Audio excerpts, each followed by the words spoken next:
तो क्लास देखिए भाई, ऐसा है, लास्ट क्लास तक हम लोगों ने इसी ऑल्टरनेटिंग करंट के बारे में भी पढ़ा कि ऑल्टरनेटिंग करंट भले ही वैरिंग होता हो, मतलब वो अपनी वैल्यू को कभी भी फिक्स नहीं रखता, कभी ज़्यादा करता है, कभी कम करता है, कुछ मैक्सिमम वैल्यू तक जाता है, बट कहीं ना कहीं कुछ इफेक्टिव करंट के बराबर तो वो वर्णन कर ही देता है। बोला है कि नहीं? भले ही कोई करंट बढ़ रहा है, घट रहा है, रुक रुक के काम कर रहा है, लेकिन कुछ तो ऐसा एवरेज वैल्यू होगा ना जिसके बराबर वो काम करके दे ही देता है, उसकी बोलो हम क्या बोलते हैं, उसको इफेक्टिव वैल्यू। और किसी भी ऑल्टरनेटिंग करंट की इफेक्टिव वैल्यू कैसे निकलेगी? उसकी पीक करंट की वैल्यू डिवाइड बाय बोलो क्या करना पड़ेगा, रूट। नहीं आ रहा यार? उसकी इफेक्टिव वोल्टेज कैसे निकलेगी? उसकी पीक वैल्यू डिवाइड बाय बोलो क्या, रूट। तो मैंने आपको बताया भी था कि हमारे घर में जो वोल्टेज सप्लाई आती है वो 220 वोल्ट एसी आती है। एंड वो जो 220 वोल्ट एसी आप लोग बोलते हैं, अब क्योंकि ये क्वेश्चन हमने बीच में उस दिन डिस्कस किया था जिस दिन वीडियो रिकॉर्ड नहीं हुई है, तो अभी करना पड़ेगा फिर दोबारा से। तो मैंने ये तो बच्चों देखो मर्जी है, आपको देखना है देख लेना, इसको देखना और देख लेना, नहीं तो कोई जरूरत नहीं है। ये बस जिन बच्चों को थोड़ी वो थी ना कि भाई T/2 कैसे आया है, तो बस उनके लिए था, बाकी नहीं तो जरूरत नहीं है। अब सुनो भाई, तो आपसे क्वेश्चन पूछा जाए which one is more dangerous, which one is more dangerous. देखो डेंजरस तो दोनों ही है, लेकिन मोर डेंजरस की बात होती है। 220 वोल्ट डीसी और 220 वोल्ट एसी। अब देखो दोनों ही 220 वोल्ट है, और आप जानते हैं डीसी में तो ज्यादा सोचने की बात ही नहीं, तो कॉन्स्टेंटली 220 वोल्ट डीसी आ रहा होगा, ठीक है। और अगर बात करो एसी की, तो ये जो 220 वोल्ट एसी लिखा गया है, ये इसका इफेक्टिव वैल्यू होता है। कौन सा वैल्यू होता है बोलो?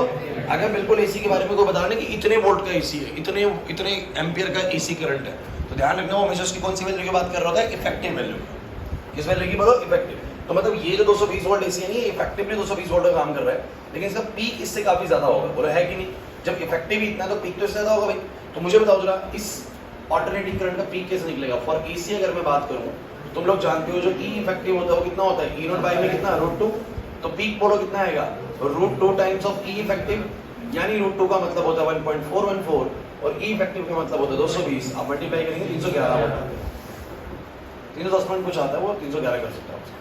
तो ये 311 वोल्ट का इसका पीक आएगा। इसका मतलब घर में जो ऑल्टरनेटिंग सप्लाई आ रही है, जिसको टीपीडी वाले ये बोलते हैं आप लोगों को कि हम आपको 220 वोल्ट की सप्लाई दे रहे हैं, लेकिन ध्यान रखिएगा 220 वोल्ट की इफेक्टिव वैल्यू है। पीक जो आ रहा है घर के अंदर इस एसी करंट का वोल्टेज का कितना आ रहा है बोलो? 311 वोल्ट, है ना। तो कभी कभी बीच में 311 भी जाता है, मतलब घर के अंदर ये 311 वोल्ट भी जाता है। अब आप कहेंगे डेंजरस कौन सा है? तो मैं कहूँगा डेंजरस भैया एसी वाला है। क्यों ज़्यादा डेंजरस है भाई? कुछ को लगता है डीसी वाला ज़्यादा डेंजरस है, क्योंकि कॉन्स्टेंटली 220 वोल्ट है। और बच्चों के दिमाग में ये आता है कि सर एसी में तो कभी कभी जीरो भी हुआ होगा करंट, 0 वोल्ट, कभी 20 वोल्ट भी रहा होगा सर। तो हम यहाँ पर बच सकते हैं कि जब हमने छुआ उस समय में क्या पता 0 वोल्ट का झटका लगेगा, 0 वोल्ट या 5 वोल्ट या 4 वोल्ट, फर्क ही ना पड़े। लेकिन आपको समझना पड़ेगा कि भले ही ऑल्टरनेटिंग सप्लाई जो होती है ना, वो ऑल्टरनेट कर रही होती है अपनी वैल्यूज को। कभी 311 भी होती है, कभी 300 होती है, कभी 200, कभी 100, कभी 50, कभी 0 भी होती है, मान लेते हैं ये बात। लेकिन क्या आप उसकी फ्रीक्वेंसी का अंदाजा लगाते हैं? जो ऑल्टरनेटिंग करंट की सप्लाई की फ्रीक्वेंसी होती है ना, वो बच्चों 50 हर्ट्ज की होती है, 50 हर्ट्ज सप्लाई होती है। इसका मतलब ये होता है कि ये जो ऑल्टरनेटिंग करंट है ना, 50 ऑसिलेशंस देता है 1 सेकंड के अंदर, 50 ऑसिलेशंस 1 सेकंड में। ये एक ऑसिलेशन है, ऐसा एक और, फिर एक और, फिर एक और, ऐसा 1 सेकंड में कितने ऑसिलेशंस? 50। तो मुझे बताइए 1 सेकंड में अगर 50 बार ऑसिलेट करा, तो कितनी बार उसने अपना ये पीक पकड़ा? 100 बार, क्योंकि एक ऑसिलेशन में 2 बार, एक इधर एक इधर, अपोजिट, एक बार पी से क्यू डायरेक्शन में, एक बार क्यू से पी डायरेक्शन में, तो 2 बार उसने अपना पीक पकड़ा। तो अगर 1 सेकंड में 50 बार ये करंट ऑसिलेट करता है, तो लगभग 100 बार वो अपने पीक को टच करेगा। बोलो मानते हो नहीं मानते? और आप सोच लीजिए कि 1 सेकंड में अगर वो 100 बार टच कर रहा है अपने पीक को पकड़ रहा है 311 को, तो जब आप टच करेंगे तो आपको 311 का झटका लगना कंफर्म्ड है। बोला है कि नहीं?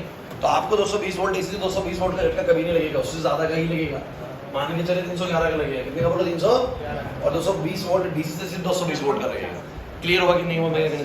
So AC is more dangerous, AC is more dangerous. Clear होगा कि नहीं हुआ? ध्यान रखना, अगर वोल्टेज सप्लाई बराबर है तो एसी हमेशा ज्यादा खतरनाक लगेगा। तो ये बच्चों को क्वेश्चन कराना जरूरी होता है, एसी इज मोर डेंजरस। तो देखिए, अगर आपने लास्ट क्लास यानी कल ही हमारी क्लास हुई है, कल ही बिल्कुल हम क्लास लेके गए हैं शाम को ही, तो हमने कल ये पढ़ा था कि ऑल्टरनेटिंग करंट जो होता है वो वैरिंग करंट होता है, और वैरिंग करंट होने के कारण हम उसके करंट की वैल्यू कैसे बयां करें सामने वाले को, कैसे उसकी वोल्टेज बताएं, तो हमने उसका इफेक्टिव वैल्यू निकाला। क्या निकाला बोलो? इफेक्टिव। और उसके लिए हमने एक प्रॉपर ड्राइव करा था। हमने पहले ऑल्टरनेटिंग करंट से कुछ वर्क डन करवाया और फिर हमने वही बोला कि उतना ही वर्क डन अगर कोई डीसी करंट करता है, कांस्टेंट डीसी करंट, तो वो दोनों के दोनों अगर बराबर है, तो याद आया जो करंट इसका है और उसका है वो क्या होगा? सेम होगा एक तरीके से। नहीं आ रही बात? मतलब उस एसी की जो इफेक्टिव वैल्यू है वो इस डीसी करंट के बराबर होगी। अरे कुछ ऐसे ही तो पढ़ा है। तो मेरे को लगता है कि यहाँ तक देखो चैप्टर इतना हो चुका है हमारा, हमने अभी तक चैप्टर के अंदर यहाँ से चैप्टर को स्टार्ट किया था, और मुझे लगता है कि इतना आपको समझ में आ गया होगा कि मैंने कैसे निकाला था पहला वाला इक्वेशन, फिर मैंने सेकंड वाला इक्वेशन कैसे निकाला था, आई इज टू में आई नॉट बाई रूट 2, और ये आई ई इज टू में ई नॉट बाई में रूट 2। बात सिर्फ इतनी सी है बच्चों कि आप लोगों को ना मेन ये वाली बात जरूर समझ में आनी चाहिए जो लास्ट में बताई गई है कि किसी भी ऑल्टरनेटिंग करंट का इफेक्टिव करंट या ऑल्टरनेटिंग वोल्टेज का इफेक्टिव वोल्टेज कैसे निकल के आता है, और इस इफेक्टिव का मतलब क्या है, क्योंकि वो वैरिंग है तो भैया एक फिक्स वैल्यू उसकी कुछ ना कुछ तो मतलब किसी ना किसी करंट के या वोल्टेज के करस्पॉन्डिंग तो वो काम करेगा, वो उसकी बोलो क्या होती है? इफेक्टिव वैल्यू होती है। क्लियर हुआ कि नहीं हुआ? नहीं आया ना? तो आप यूं बोल सकते हो बस कि जैसे कि ये मेरे पास एक करंट है क्लास, ये ऐसा करंट है जो मैक्सिमम कितना जा रहा है बोलो? मान लेते हैं कि मैक्सिमम कितना जा रहा है? 10। कितने जा रहा है? तो कितने का इफेक्टिव काम करेगा? बोलो बोलो कितने का इफेक्टिव काम करेगा? 10 बाय में कितना? 1.41 7 पॉइंट। तो आप ये मान सकते हैं कि भले ये लाइन यहाँ पर बनी हुई है, ऐसे से बनी हुई है, बट यहाँ पर कहीं पर एक वैल्यू है 7.07 एम्पियर का बिल्कुल डीसी, ऐसे ही बनाई दो, एक 7.07 एम्पियर का बिल्कुल स्ट्रेट डीसी जितना काम करेगा उतना ही काम ये वाला एसी भी करेगा। आप समझ में आया कि नहीं है? इसी टी टाइम के दौरान जितना इस 10 एम्पियर की मैक्सिमम जाने वाले एसी ने करा, उतना ही एग्जैक्ट काम एक डीसी 7.07 एम्पियर वाला भी कर देता है, अगर वो कॉन्स्टेंटली चलता रहे और ये ऐसे वैरिंग करके चलता रहे। दोनों का काम कैसा होगा बोलो? सेम। यही होती है इफेक्टिव वैल्यू। कल मैं यही सिखा रहा था आप लोगों को, नहीं आ रहा यार? ये तो था ना, भूल जाते हो। शॉर्ट टर्म मेमोरी लॉस तो नहीं है ना? आगे आते जल्दी याद। अब सर सुनो, अब हमें अगली चीज करते हैं उस चैप्टर के अंदर। चलो, तो ये एसी वाला पहला पार्ट तो हुआ खत्म। जो पहला टॉपिक था वो था effective value, RMS value, virtual value of the AC which can be calculated by using the formula of I naught by root 2 और E naught by root 2। Important है, ट्राई भी बड़ा आसान था। अब हम आगे बढ़ते हैं चैप्टर में। अब हम समझेंगे बच्चों हमारे सर्किट्स के 3 एलिमेंट्स होते हैं, एलिमेंट्स ऑफ सर्किट। अब यहां से चैप्टर शुरू होता है बहुत ही इंपॉर्टेंट और बहुत ही इंटरेस्टिंग। ये बड़ा इंटरेस्टिंग पार्ट है और बड़ा ही आपको मजा भी आएगा इसको करने में। एलिमेंट्स ऑफ सर्किट, एक सर्किट में क्या क्या लगा हुआ हो सकता है।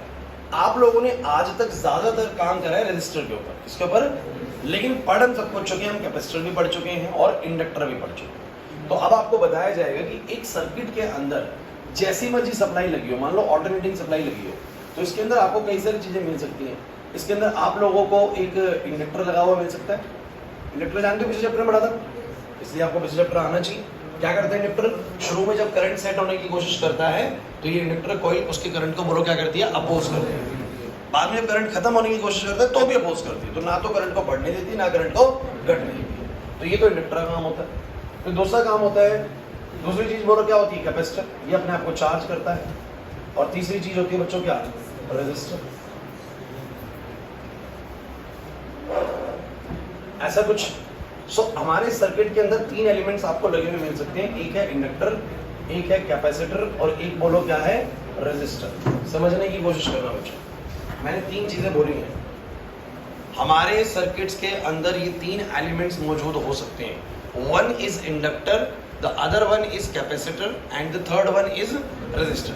सबका अपना रोल है, कोई कुछ करता है, कोई कुछ करता है, कोई किसी काम आता है, कोई किसी काम आता है। और इस चैप्टर के अंदर हमें यही पढ़ना है कि अगर एक सर्किट के अंदर इस LCR को लगा दिया जाए, LCR मतलब समझते हैं? इंडक्टर, कैपेसिटर और रेजिस्टर, तो ये कैसे बिहेव करेगा, इसका क्या फायदा होगा।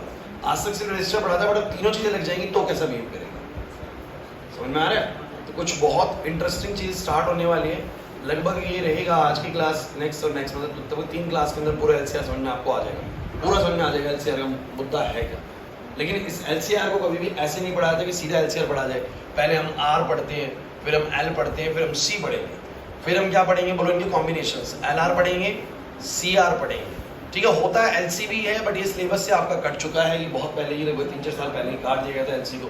और फिर इन तीनों के सबके कॉम्बिनेशंस बोलो क्या आते हैं, LCR आते हैं। लेकिन आपने ये 3 पढ़ लिए और ये 2 पढ़ लिए, उसके बाद LCR बहुत बढ़िया तरीके से समझ में आ जाएगा। समझ में आ रही बात? LC बस नहीं पढ़ना होता, LC को सिलेबस से हटा रखा है, ठीक है। बहुत अच्छा टॉपिक था, नहीं LC वाला टॉपिक बस हटा है। आप बोल रहे थे कि सर वो भी कटे हुए बीच वाले, तो मैंने कहा नहीं, एक चीज कटी हुई मेरी, अरे पागल आदमी सुनिए मेरी बात। LC वाला लगभग 4-5 साल से सिलेबस से कटा हुआ है, ये पिछले साल तक भी हमने पढ़ा है कि आता है एग्जाम के अंदर। अब आप मुझे कह रहे हैं मेरे को सच में नहीं पता कि ये कटा हुआ है कि नहीं कटा हुआ है LR और RC, मेरे को नहीं लगता कटा हुआ। आप कह रहे हैं, आशीष कह रहा था कि कटा हुआ है। आशीष कहाँ पर देखा कटा हुआ है? NCERT में LR और RC है ही नहीं, लेकिन सिलेबस में LCR लिखा हुआ है, बस फिर आएगा। हाँ, LCR का मतलब है कि आपको सारा ही करना पड़ेगा। बस LC का जो टॉपिक होता है ना, वो LC ऑसिलेशन करके होता है टॉपिक। उसमें क्या होता है, वो इन सब सर्किट से थोड़ा डिफरेंट बिहेव करता है।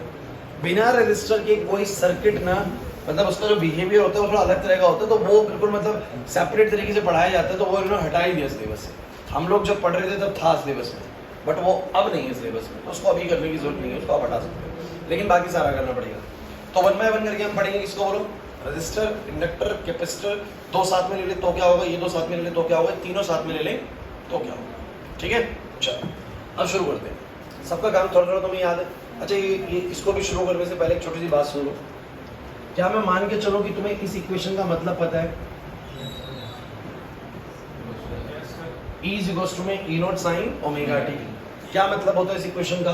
इस इक्वेशन का मतलब देखो, अगर आप थोड़ा और अच्छे से, मैं बार बार आपसे इसकी चर्चा जरूर करता हूँ बार बार, क्योंकि मुझे पता है कि इसका बहुत ज्यादा इंपॉर्टेंस है। आप लोग ये बात जानते हो कि EMF जो है वो कांस्टेंट EMF नहीं है, वो टाइम के साथ बोलो क्या कर रहा है, वैरी कर रहा है। जो E की वैल्यू है वो T के अकॉर्डिंग वैरी कर रही है। फोकस करिएगा, E का वैल्यू T के अकॉर्डिंग बोलो क्या कर रहा है, वैरी कर रहा है। क्योंकि आपको याद है वो AC जनरेटर की जो हमने कॉइल घुमाई थी, वो AC जनरेटर ऐसा था कि उसकी कॉइल ना ऐसे घूमती है, ऐसे घूमी T/4 समय हो गया, फिर ऐसे घूमी T/2 समय हो गया, आधा समय हो गया, फिर ऐसे घूमी 3T/4 हो गया, और ऐसे घूमी तो पूरा कितना हो गया, कैपिटल T हो गया। एक चक्कर में जो समय लगता है वो क्या होता है, कैपिटल T। और इसी एक चक्कर के दौरान ही अपनी एक ऑल्टरनेटिंग करंट की सप्लाई भी तैयार कर लेते हैं। जैसे कि ये पूरा अपना एक चक्कर लगाती है, उसी दौरान ऑल्टरनेटिंग करंट भी अपना पूरा एक चक्कर लगा लेता है। ऐसे तो होता है कि नहीं होता? तो आप जरा मुझे बताइए, वो आपने ऐसा पढ़ा है। हल्का सा एक चीज रिकॉल करनी बहुत जरूरी है इसको आगे बढ़ाने से पहले। तो आप लोग जानते हैं ये वाला समय कितना होता है, बोलो T/2, ये वाला कितना होता है, बोलो T/4, ये वाला कितना होता है, बोलो 3T/4।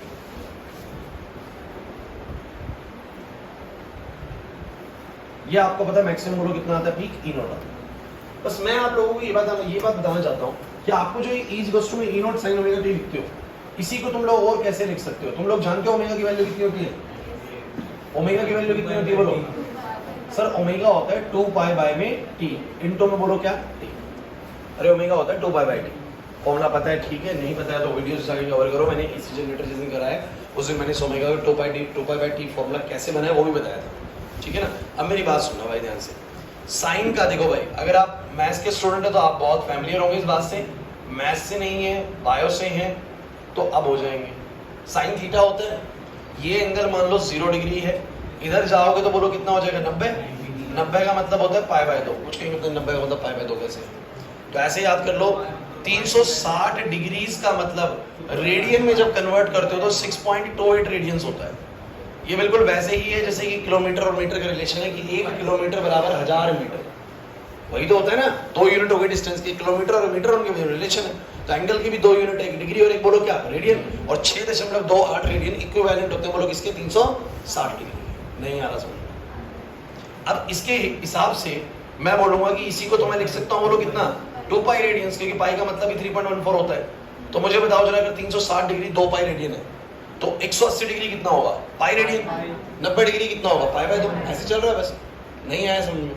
तो आपको मैं बस ये बताना चाह रहा हूँ कि आगे चल के ना बड़ा इस्तेमाल होने वाला है इस बात का कि यही वाला 2 पाई भी है, क्योंकि पूरा एक चक्कर लगाने पर कितना डिग्री बनता है, सब बच्चे बोलो, एक चक्कर लगाने पर कितना बनता है, 360। तो मैं इसी को 2 पाई भी लिखूंगा, इसी को 0 भी लिखूंगा। शुरुआत यहाँ से करी थी, पूरा एक चक्कर लगाने के बाद 2 पाई रेडियन। अगर ये 2 पाई रेडियन तो बोलो ये कितना है, बोलो पाई रेडियन, वो उसका आधा बोलो कितना, π/2।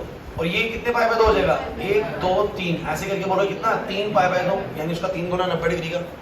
अरे अरे आना चाहिए, नहीं है। ये आपने 11th क्लास में भी पढ़ा होगा, ऐसा नहीं कि फर्स्ट टाइम पढ़ा रहे हैं आप लोगों को, किसी बार तो समझ जाओ। 0 π/2 पाई 3π/2 2 पाई। अब ये साइन थीटा है, साइन 0 पर कितनी वैल्यू होती है बच्चों, ये तो आप लोगों को बाय वाले को पता होना चाहिए। साइन 0 कितना होता है बोलो, 0, और साइन 90 कितना होता है 1। बस ऐसा समझ लो कि जब वहां 1 है तो यहाँ पर उसका उल्टा चलेगा -1, और यहाँ 0 है तो यहाँ चलेगा -0। -0 हालांकि बात सेम ही होती है कि -0 और +0 तो एक ही चीज है। तो ये वैल्यूज का बाद में इस्तेमाल होने वाला है, तो कहीं ना कहीं आप लोग याद रखिएगा कि साइन 0 कितना होता है, साइन π/2 कितना होता है, साइन पाई कितना होता है, साइन 3π/2 कितना होता है, और साइन 2 पाई कितना होता है। कुछ नहीं है यार, साइन 2 पाई का मतलब साइन 360 डिग्री है। क्लियर हो रहा है कि नहीं हो रहा? तो ये टेबल आपके बड़ा काम आएगा। दूसरी चीज आपको समझनी पड़ेगी, during the 1 rotation of the AC generator coil, AC generator coil जब एक रोटेशन पूरा कर लेती है उस दौरान हमारी ऑल्टरनेटिंग सप्लाई भी एक रोटेशन अपना पूरा कर लेती है, उसी के अकॉर्डिंग तो करंट बन रहा है। और बस मैं एक बार और सिखाना चाहूंगा, लास्ट चीज ये कि आपको अलग अलग टाइम पे वैल्यूज कैसे मिली हैं। तो मुझे बताओ अगर टाइम के हिसाब से बोलो क्या बदलेगा, सब बच्चे टाइम के हिसाब से बोलो क्या बदलेगा, ओमेगा टी। ओमेगा टी बोलो क्या होता है, 2π/t, इंटू में बोलो क्या टी, देखो ना ओमेगा की वैल्यू 2π/t इंटू टी, और यहाँ पर बोलो किसकी वैल्यू आएगी, बोलो ई बराबर में कितना।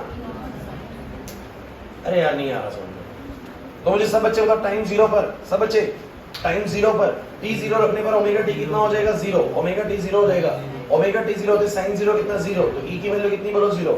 जैसे ही टाइम t/4 हुआ, यहाँ पर t/4 रखो, t से t कट जाएगा, 2 से 4 कटेगा 2 पे, ये आ जाएगा π/2, कितना आ जाएगा बोलो। तो t/4 पे एक्चुअल में इंपॉर्टेंट है, t/2 पे एक्चुअल में जो फेज होती है उसको फेज बोलते हैं कि कौन सी फेज चल रही है इस समय। 0 समय पर ये फेज कितनी होती है, 0, इसलिए ये 0 फेज है तो साइन 0 भी कितना आता है, 0 आता है। अर्शित यहाँ पर t/4 समय पर ये फेज जो होगी π/2 बन जाती है, और sin π/2 की वैल्यू बोलो कितनी होती है 1, इसकी वैल्यू कितनी आएगी बोलो e0। एक बार देखो t/2 पे फेज कितने, फेज होती है ओमेगा टी, फेज होता है ओमेगा टी, देखो t/2, t से t कटेगा 2 से 2 कटेगा, बोलो कितना आएगा पाई। अपने आप देखो ना पाई आ रहा है कि नहीं आ रहा, तो ओमेगा टी पाई आ रहा है, sin पाई का वैल्यू कितना होता है 0, कौन सा फिर 0 आ गया। 3t/4 पे बोलो कितना आएगा बच्चों, 3t/4 रुपए पर t से t कटेगा 3π/2 आएगा, और sin 3π/2 कितना होता है, -1 होता है ना। सो -1 होता है तो -e0 आ जाएगा। अरे क्लियर हुआ कि नहीं हुआ, नहीं हुआ, हुआ। चलो चलो बोलो, t पे कितना आएगा, t से t कटेगा 2 पाई, और sin 2 पाई कितना होता है 0, तो ये वैल्यू में कितनी आ जाएगी बोलो 0। नहीं आया ना मेरे समझ में? तो अलग अलग समय पर आपका ओमेगा टी भी बोलो क्या है, अलग अलग है, जिस कारण से आपका ई का वैल्यू भी बोलो क्या आ रहा है, अलग अलग। क्लियर हो रहा है कि नहीं, समझ नहीं आ रहा? ये पहले भी करवा चुका हूँ, फिर रिपीट क्यों करवाया, थोड़ी देर में समझ में आएगा। क्लियर होता है कि नहीं होता यहाँ तक का? यहाँ तक में कोई आपको दिक्कत परेशानी पक्का? सबको डाउट है तो बोलो भाई जल्दी से, ठीक है आगे बढ़ा जाए। चलो ठीक है, तो ये बात मैंने फिर से आपसे कर ली है। अब बात करते हैं बच्चों इंडक्टर वगैरह करते हैं। चलिए टॉपिक शुरू करेंगे, चिंता मत करिए, टॉपिक भी स्टार्ट करेंगे, क्योंकि ये टॉपिक नहीं चल रही। अब हम टुकड़ों में चीज़ों को डिस्कस कर रहे हैं, हमने ये डिस्कस कर लिया फिर से दोबारा से। हम एक बार समझने वाले हैं कि सर्किट में L, C और R कंपोनेंट्स करते हैं। अब भाई मुद्दे को जरा ढंग से सुनना, ये बहुत जरूरी है। देखिए तीनों एलिमेंट्स इस सर्किट में मौजूद हैं, और आपको पता है कि इस ऑल्टरनेटिंग सप्लाई से करंट भी चलेगा और वोल्टेज भी चलेगी। वोल्टेज चलेगी ऐसे और करंट चलेगी। अच्छा इसका मतलब बताओ, इन दोनों का मतलब क्या है? इसका मतलब भी है कि वैरिंग वोल्टेज, इसका मतलब भी बोलो क्या, वैरिंग करंट है। मतलब कि आप ये कह सकते हैं कि वोल्टेज बढ़ेगी घटेगी शरीश, और करंट भी बढ़ेगा और घटेगा। अब जो बात बताऊं ना, इसको अच्छे से समझना। बात तो मैं थ्योरेटिकली बोलने वाला हूं, लेकिन उसका लॉजिकल तौर पे बहुत ज्यादा इस्तेमाल होने वाला है। देखिए जो रेजिस्टर होता है ना, आप ये मान के चलना कि रेजिस्टर और कैपेसिटर और इंडक्टर ये सब ना कुछ रोल प्ले कर रहे हैं सर्किट के अंदर। आप ऐसे मान के चलो कि करंट और वोल्टेज ना दो इंसान है और उनकी रेस लगी हुई है। समझ लेते हैं, मान लेते हैं कि करंट और वोल्टेज जो है, दो पर्सन मान लो कोई भी जेएमएस से रेस लगाना शुरू करेंगे, स्टैंड तक जाना है, कहां तक जाना है, स्टैंड। दोनों को भागते हुए अब समझने की कोशिश करना, करंट को भी भागना है और किसको भागना है बोलो, ईएमएफ यानी वोल्टेज को। पहले बढ़ते हैं फिर घटते हैं, ऐसे कुछ होता है ना। चलो कोई नहीं, ये भाग रहे हैं ऐसे करके, यहां से लेकर स्टैंड तक इनको जाना है। बीच में तीन और इंसान खड़े हुए हैं जिनका नाम क्या है बोलो, रेजिस्टर, इंडक्टर और बोलो क्या, कैपेसिटर। इनका रोल ये होता है कि जो रेजिस्टर होता है ना, आपको पता है कि ऑब्स्ट्रक्शन पैदा करता है, और आपको ये बात ध्यान रखनी है कि ये ऑब्स्ट्रक्शन जितनी करंट को पैदा करेगा उतनी ही ऑब्स्ट्रक्शन किसको देगा बोलो, वोल्टेज को देगा। मतलब कि अगर कहीं पर रेजिस्टर खड़ा है ना, तो वो करंट को भी रोक लेता है और किसको रोक लेता है बोलो, वोल्टेज को भी। और दोनों को मान लेते हैं 3 से 4 सेकंड के लिए उसने रोक दिया। अब ना तो आगे करंट बढ़ पा रहा है, ना आगे वोल्टेज बढ़ पा रहा है, दोनों को ही रोक दिया। समझने की कोशिश करना, मैं बात उस एस्पेक्ट में नहीं कर रहा हूँ, डेरिवेशन एस्पेक्ट में बात करेंगे, बात आपको कुछ थ्योरेटिकल तरीके से कर रहा हूँ, लेकिन ये बहुत ज्यादा काम आएगी। आप ये मान के चलें कि आपको पता है कि वोल्टेज और करंट दोनों को सर्किट में सेटअप होना होता है, इस तरीके से वैरी करता है वोल्टेज और इस तरीके से वैरी करती है, बोलो क्या, करंट। ये करंट ने भी चलना शुरू करा है और ई में भी चलना शुरू करा, लेकिन जो बीच में एलिमेंट्स लगे हुए थे, अगर कहीं पर रेजिस्टर रास्ते में मिल गया तो रेजिस्टर करंट को भी रोक देगा और किसको रोक देगा, बोलो वोल्टेज को भी, दोनों को रोकने का काम करेगा, दोनों को ऐसे पकड़ लेगा कि नहीं जाने दूंगा, कुछ सेकंड बाद निकल जाएंगे, लेकिन रेजिस्टर दोनों के रास्ते में क्या पैदा करेगा, ऑब्स्ट्रक्शन। फिर दूसरा एलिमेंट आता है इंडक्टर। इंडक्टर भाई साहब क्या करते हैं, आप लोग पढ़ के आए हो, बताओ जरा इंडक्टर क्या करता है। इंडक्टर जब सर्किट में करंट सेट होने लगता है तो उसको रोकता है, लेकिन वोल्टेज को रोकने का कोई भी जिक्र। तो इंडक्टर कॉइल किसको ऑब्स्ट्रक्ट करेगी, बोलो करंट को ऑब्स्ट्रक्ट करेगी, वोल्टेज को, ये करंट की दुश्मन है, ये रोक लेगी करंट को, वोल्टेज हो गई तुम जाओ, तो कौन आगे निकल जाएगा, बोलो वोल्टेज आगे निकल जाएगी, करंट पीछे छूट जाएगा, बिकॉज करंट को रोकने के लिए कौन बैठा है, इंडक्टर। और कैपेसिटर क्या करता है बच्चों, कैपेसिटर अपने आप को चार्ज करता है। अब चार्ज करने का काम कौन करेगी, वोल्टेज करेगी, कौन करेगी बोलो। तो ये ऐसे होता है जैसे कि मान के चलो कि रास्ते में पानी बह रहा है और कहीं पर गड्ढा आ गया बीच में, तो पहले वो गड्ढा भरेगा, उसके बाद पानी आगे जा पाएगा, बोला है कि नहीं। तो वैसे ही वोल्टेज अगर सप्लाई है तो वो पहले कैपेसिटर को पूरा चार्ज करेगी, पहले वो कैपेसिटर को पूरा, बोलो क्या करेगी, चार्ज करेगी, उसको मतलब उसको पूरा भर देगी, उसके बाद उसको जाने का मौका मिलेगा। तो यहाँ जो कैपेसिटर है वो क्या करेगा, बोलो वोल्टेज से पहले अपने आप को भरवाएगा, तब तक वोल्टेज को रोक के रखेगा, है ना, जैसे मोटर लगी हुई है टंकी को पहले पूरा भरेगी, उसके बाद फ्लो होगा। तो यहाँ पर कैपेसिटर क्या करता है, वोल्टेज को ऑब्स्ट्रक्ट करता है बट करंट को चार्ज। अब आप तीनों एलिमेंट्स के नेचर को समझ जाइए, तीनों एलिमेंट्स का नेचर समझ जाइए, उसके बाद मैं बता रहा हूँ, इतना आसान लगेगा ना चैप्टर। अगर आपने एलसीआर चैप्टर को ना शुरू से ढंग से समझा, आपको बता रहा हूँ अभी तक का सिलेबस का one of the easiest chapter लगेगा आप लोगों को। मतलब कि आप लोगों को दिखेंगी चीजें तो बहुत सारी, लेकिन मैं आपको बता रहा हूँ कि इस तरीके से हम इसको करने वाले हैं कि एट द एंडिंग तक ना आपको पूरा एलसीआर ऐसे आता होगा कि कोई सा भी सर्किट हमें बोल दो, हम उसको सब कुछ बता पाए। बस सारा खेल है कि आप कितना कंसंट्रेट होकर इसको सुन पा रहे हैं। अब दोबारा बताओ, रेजिस्टर क्या करेगा, दोनों को रोकता है सर, दोनों का दुश्मन। इंडक्टर क्या करेगा, करंट को रोकता है, वोल्टेज को जाने देता है सर। और कैपेसिटर क्या करता है, वोल्टेज को रोकता है और करंट को जाने। ये याद रहेगा, समझ में आ गया सब बच्चों। तो वो नहीं obstruct both current and voltage, समझने के लिए कर सकते हैं भाई। ये किसको वो ऑब्स्ट्रक्ट करता है, बोलो ऑब्स्ट्रक्ट ओनली करंट। और ये किसको बोलो, ऑब्स्ट्रक्ट ओनली वोल्टेज। बस यही समझना था, बाकी काम मैं करवा रहा हूँ। अब बाकी ये काम हो जाएगा, समझ में आ गया यहाँ तक का खेल, यहाँ तक का खेल समझ में आ गया। अच्छा, एक सर्किट में तीनों लगे हुए हैं, क्या होगा, कौन रेस में आगे निकल जाएगा, दोनों बराबर आएंगे। अब सोचना जरा, क्लास इंपॉर्टेंट। एक रास्ते में तीनों खड़े हुए, रेजिस्टर, फिर इंडक्टर, फिर कैपेसिटर। मुझे बताओ जरा क्या होगा, रेजिस्टर दोनों को रोक लेगा, छोड़ देगा। फिर इंडक्टर किसको रोक लेगा, बोलो करंट को, वोल्टेज को जाने देगा, लेकिन करंट को भी छोड़ेगा। फिर पीछे कौन बैठा, कैपेसिटर भी वोल्टेज को रोक लेगा, तब करंट आ जाएगा। तो आखिरी में दोनों क्या हो जाएंगे, बोलो बराबर। समझ नहीं आया सर, अरे नहीं आया समझ में,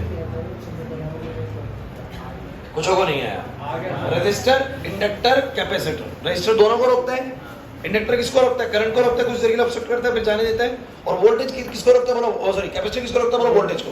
तो जब तक वो वोल्टेज को रोकेगा करंट आ जाएगा, और करंट को रोकेगा नहीं, तो बोलो बराबर आ जाएंगे, नहीं आ जाएंगे रेस में।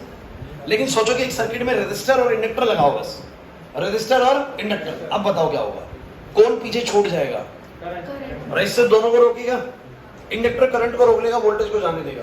तो थोड़ी देर में करंट भले ही छोड़ दे, करंट को भले ही छोड़ दे, लेकिन करंट हमेशा के लिए बोलो वोल्टेज से क्या हो जाएगा, पीछे हो जाएगा। समझ नहीं आया, मेरी बात को समझने की कोशिश करें। आरएल सर्किट के अंदर रेजिस्टर दोनों को रोकेगा, बट इंडक्टर से किसको रोकेगा, बोलो करंट को। तो कौन आगे निकल जाएगा, वोल्टेज आगे निकल जाएगा। बट आरसी में क्या होगा, आरसी में आर दोनों को रोकेगा, कैपेसिटर किसको रोकेगा, बोलो वोल्टेज को, करंट को जाने देगा। तो कौन आगे निकल जाएगा, करंट आगे निकल जाएगा, वोल्टेज पीछे हो जाएगा। कुछ ऐसा ही समझिए, कुछ भी कर लो, कुछ भी कर लो, काम ऐसे ही करो। शुरू में उसको सचिन, शुरू में वो आगे पीछे कर देगा, उसके बाद वो दोनों को बराबर रोक देगा, तो कोई फर्क नहीं पड़ेगा। आ जाओ, अब यही बात जो मैंने तुमसे डिस्कस करी ना, इसी को बहुत लॉजिकल और मैथमेटिकल तरीके से समझने की कोशिश करते हैं। चलिए अब समझते हैं बच्चों, पहला केस शुरू करते हैं। हम पढ़ने वाले हैं अब AC इन प्योरली रेजिस्टिव सर्किट। अगर हम आज ठीक ठाक स्पीड से चीजें कर पाए तो मैं हो सकता है आपको RCL तीनों चीजें करवा दूं, हो सकता है, और तीनों चीजें होंगी तो ही मजा आएगा। एक या दो होने पर वो थोड़ा सा अधूरा रहेगा, टॉपिक की बात थोड़ी बनी है। तो आपके पास है AC इन प्योरली रेजिस्टिव सर्किट, तो हमारे पास है आराम से 50 मिनट, हम उसमें कोशिश करेंगे खत्म कर सकें। AC in the purely resistive circuit. अब मुझे बताओ रेजिस्टिव सर्किट कैसा होगा? एक रेजिस्टर लगा होगा और कौन सी सप्लाई होगी बोलो? AC सप्लाई का सिंबल है बच्चों ये। इसकी इक्वेशन बोलो क्या होती है? E = E0। मैं आपको बता देता हूँ during the derivation part what we have done, हम क्या क्या करेंगे। हम लोग सबसे पहले चीज बनाएंगे बच्चों सर्किट डायग्राम। हम बनाएंगे सर्किट दिखने में कैसा होता है। सेकंड चीज हम क्या बनाएंगे बोलो? EMF equation. EMF की क्या इक्वेशन है? थर्ड चीज हम बनाएंगे बोलो क्या? Current equation. बच्चों बात ही नहीं कर रहे। फिर हम करेंगे ऑब्स्ट्रक्शन टू करंट, या हम पहले पढ़ेंगे phase difference between voltage and current. फिर हम पढ़ेंगे अपोजिशन टू करंट। बस भाई। फिर हम पढ़ेंगे वेव डायग्राम, और फिर हम पढ़ेंगे फेज डायग्राम, फेजर डायग्राम। बिल्कुल चिंता मत करिए, जो डेट्स आप बता रहे हैं ना 27 सितंबर के आसपास की, मेरा आइडिया है कि हो जाएगा पूरा, क्योंकि EM वेव में और जो आपका वो वाला चैप्टर है ना उसमें समय नहीं लगता ही, लास्ट 1 वीक भी बचेगा ना तो भी हो जाएगा। और इस चैप्टर में 3 या 4 क्लास ज़्यादा नहीं लगती। अब इसके बाद मान लीजिए आज और 2 क्लास और बहुत खिंच के भी जाएगा तो एक और मान लो, उसके बाद खत्म हो जाएगा। मतलब नेक्स्ट वीक के अंदर चैप्टर खत्म, तो फिर कितना 15-16 तारीख चैप्टर खत्म हो जाएगा। तो वी हैव इनफ टाइम कि हम इसको कर लेंगे पूरा, ठीक है, चिंता मत करिए। तो मुझे तुम बस ये बताओ, हमने बड़ा चैप्टर निपटा लिया एक्चुअली, रे ऑप्टिक्स था वो जिसमें टेंशन था, वो हम पहले ही कर चुके। अभी छोटे छोटे चैप्टर बचे, इनको निपटा देंगे जब बच्चे। अब सुनो, AC इन प्योरली रेजिस्टिव सर्किट। मैंने जितनी भी चीजें राइट साइड पे लिखी है ना वो सारी हमें डिस्कस करनी है एक सर्किट को लेकर, और इनमें से ही किसी एक पे आपको क्वेश्चन पूछा जाता है, एक या दो चीजों पे। चलिए, तो मेरे पास क्या है? AC in the purely resistive circuit. पर छोटे बातें हैं, ये बन गया सर्किट डायग्राम, हो गया पहला, यही तो है। तुम समझ रहे हो टॉपिक करने हैं बोले बोले। EMF इक्वेशन ये होगी, क्या है बोलो? E = E0 sin ωt। इस इक्वेशन का मतलब क्या है बोलो? इस इक्वेशन का मतलब है द EMF इज वेरिंग, पता है ना? अब सुनो, अब आगे बढ़ते हैं, अब जरूरी है, चलो। अब आ जाएगी करंट इक्वेशन, लेकिन आप करंट को देखो। अब आपको sir I = I0 sin ωt, but बनाएंगे बच्चों, हर बार वो सेम नहीं आती है। अब सुनो कैसे।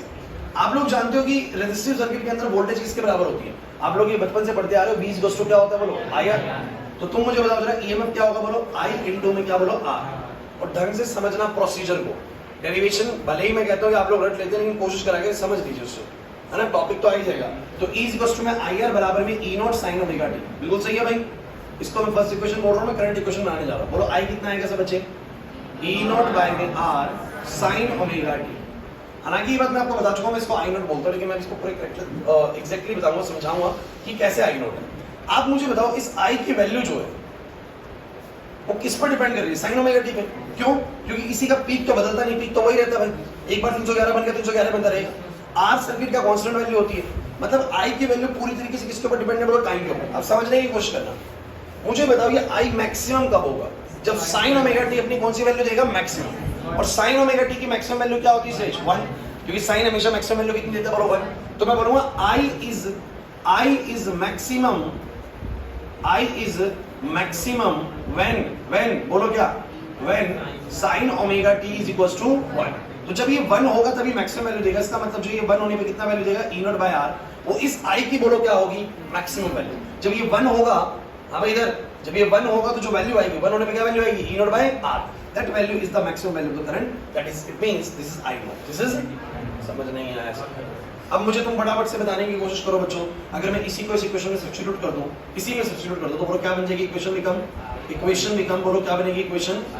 I बराबर में I0 sin ωt। This will be the equation of the current. This is the current equation. बन गई करंट इक्वेशन? अरे यार ध्यान से बस न चले बोर्ड पे, एक्टिव हो जाओ बिल्कुल। अगले 35-40 मिनट की क्लास के लिए बिल्कुल एक्टिव रहो, बहुत जरूरी है कि मैंने बोला बच्चों के लिए 3 कंपोनेंट समझ नहीं आए ना, आपको नहीं आएगा अगले चैप्टर में। अभी तक कुछ भी मुश्किल नहीं हुआ है। सर्किट रेजिस्टिव सर्किट था, उसकी ईएमएफ इक्वेशन ये थी, मैंने करंट इक्वेशन ये बना ली। अब जरा तुम ध्यान से इनको देखो, 3 चीजें बन चुकी है बच्चों, कौन कौन सी? Circuit diagram, EMF equation, current equation. अब बनाने वाला हूं फेज डिफरेंस, ये बहुत इंपॉर्टेंट पॉइंट है। तो जो फेज का कोई अंदर चल रहा है क्या, ध्यान से देखिए, ये E equal to E naught sine omega t, ये है I equal to I naught sine omega t. Focus करिएगा, समय 0 पर जब इसका ओमेगा टी 0 होगा, तब समय 0 पर इसका ओमेगा टी भी ध्यान देना बिल्कुल बोर्ड पे। जब टाइम 0 होगा तो इसका ओमेगा टी भी 0, इसका ओमेगा टी भी 0, दोनों का रिजल्ट भी कितना आएगा? ईएमएफ भी 0 और करंट भी 0। जब टाइम t/4 होगा, कितना होगा बोलो? कैपिटल T/4, तब आपको पता है ओमेगा टी का कैलकुलेशन कितना होता है बोलो? π/2। कितना होता है बोलो? तब इसका भी कितना होगा? सर बात ऐसी चल रही है, दोनों की साइन के अंदर जो ये चीज ओमेगा टी है, दोनों में ही सेम है। अब तो होगी सेम, वो तो फॉर्मूला है सर, सेम होनी है। बच्चों आगे आने दो सर्किट्स, आगे वाले सर्किट्स आने दो, इसीलिए बोले तीनों करूंगा तभी समझ में आएंगी चीजें। आगे वाले सर्किट्स में ऐसा फेस सेम नहीं मिलता हमें, वो पता लगेगा तुम लोगों को कैसे। लेकिन अभी मैं ये कहता हूँ कि जैसा ओमेगा टी वहां आएगा वैसा ही ओमेगा टी यहाँ पर आएगा। तो जब वो 0 रिजल्ट देगा तब ये भी कैसा रिजल्ट देगा? 0। जब वो मैक्सिमम होगा तब ये भी क्या होगा?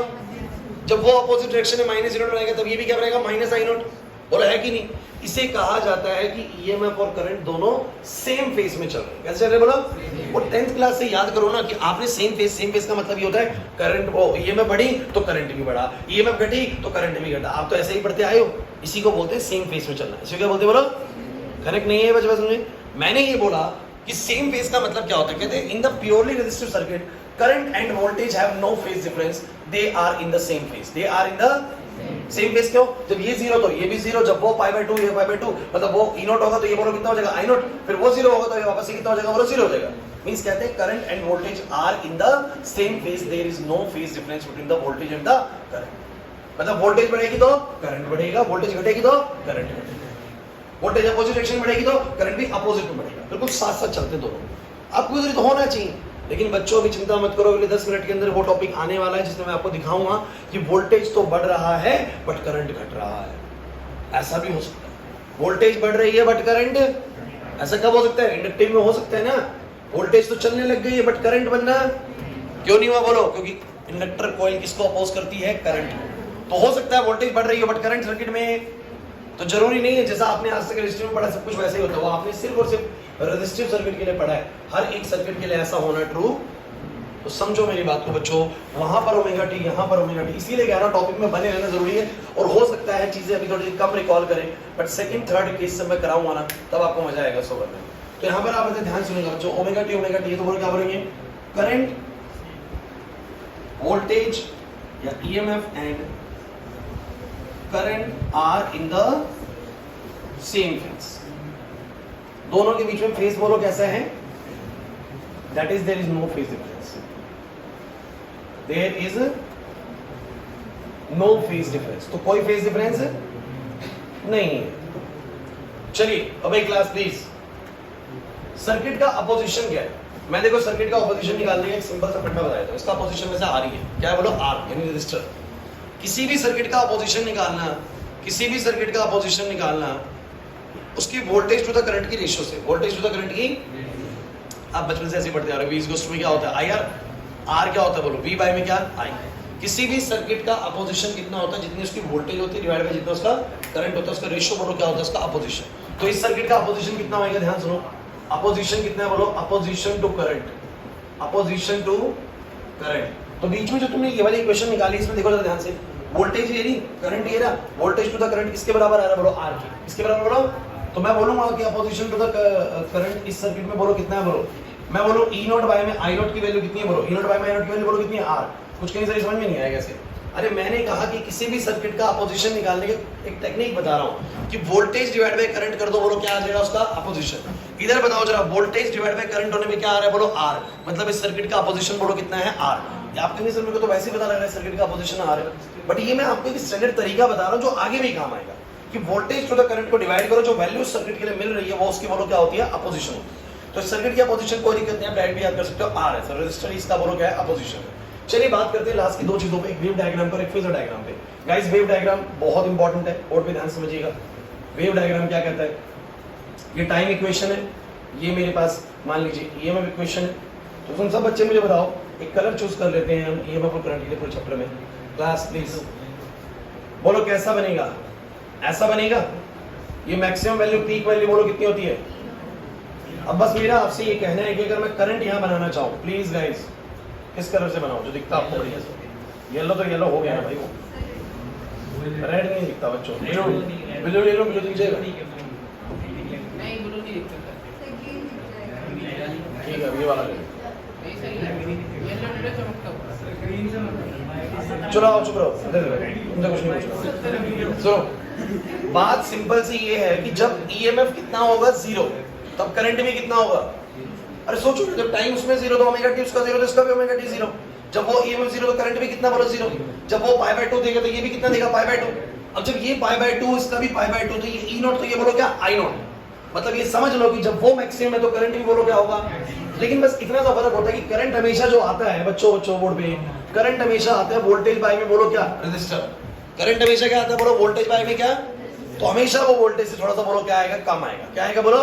अरे सोचो ना, वोल्टेज 100 की है, रेजिस्टर 20 का है तो 5 आएगा करंट ना। तो मैं ये कहना चाहता हूं इसका जो ग्राफ बनेगा ना वो कुछ ऐसा बनेगा, ध्यान देना। अब ये ऐसा बनने का मतलब क्या है? और ये जो इसकी पीक है ना, तो ये जो पीक है, ये पीक बोलो क्या है? I0। अब इस दोनों के वेव डायग्राम को ध्यान से देखो और आपको एक बात पता लगेगी। ये मैं हटा देता हूँ क्योंकि सिर्फ E के लिए नहीं है। जो ऊपर वाली लाइन है ये बोलो किसके लिए? बोलो E। और ये वाली जो मैंने बनाई है बच्चों, ये किसके लिए? बोलो I के लिए। तो आपको समझना पड़ेगा, इसलिए ग्राफ बताना चाह रहा है कि टाइम के साथ इस सर्किट में दोनों में वेरिएशन कैसा आ रहा है। जब ईएमएफ मैक्सिमम पहुंचता है तो करंट भी साथ साथ क्या पहुंच जाता है? बोलो मैक्सिमम। फिर ईएमएफ घटता है तो करंट भी, फिर ईएमएफ अपोजिट में बढ़ता है तो करंट भी अपोजिट में, और जब ईएमएफ फिर से घटता है अपोजिट में तो करंट भी अपोजिट में। दोनों साथ में चल रहे हैं कि नहीं चल रहे? बस ये बताओ मेरे को, समझ नहीं आ रहा सर बिल्कुल। अरे दोनों साथ में चल रहे हैं कि नहीं चल रहे? फिर कैसे चल रहे? साथ में से साथ में दिख रहे हैं, नीचे ऊपर है। साथ में चलने का मतलब है वो मैक्सिमम तो ये भी, भले वो मैक्सिमम 0 से 100 हुआ, ये अपने मैक्सिमम 0 से 20 हुआ, लेकिन दोनों साथ में मैक्सिमम है, दोनों साथ में 0 इसे बोलते हैं सेम फेज में चलना। क्या बोलना बोलो? भी आप देखिए ना, जब ओमेगा टी उसमें 0 तो इसमें भी 0 होगा, जब वहां π/2 तो यहाँ भी π/2 होगा, तो वो अपनी मैक्सिमम देगा, ये मैक्सिमम देगा। अरे नहीं आ रहा समझ में? इसको बोलते हैं वेव डायग्राम। क्या बोलते हैं इसको? अब आते हैं फेजर डायग्राम पे, जो कि सबसे इंपॉर्टेंट चीज है और थोड़ी सी कॉम्प्लिकेटेड है बाकियों के मुकाबले। चलिए समझते हैं। आ जाइए। सर हाँ बोलो। बाहर पानी है क्या? है तो, लेकिन अभी रुक जाओ, इसको पूरा होते फिर जाइए। चलो चलो बोर्ड पे देखो। क्लास प्लीज, कुछ बताऊंगा ढंग से सुनना, नहीं तो प्रॉब्लम में आ जाओगे। बता रहा हूँ आपके पास फेजर डायग्राम आप लोग पहले भी पढ़ चुके हो 11th क्लास के अंदर, ठीक है? बस आपने वो थोड़े से अलग तरीके से पढ़े थे, अब थोड़ा अलग तरीके से पढ़े। जैसे कि तुम मुझे ये बताओ क्लास, कहीं पर बनाओ, कहीं जगह नहीं है, सब पढ़ लिया। चलो कोई नहीं।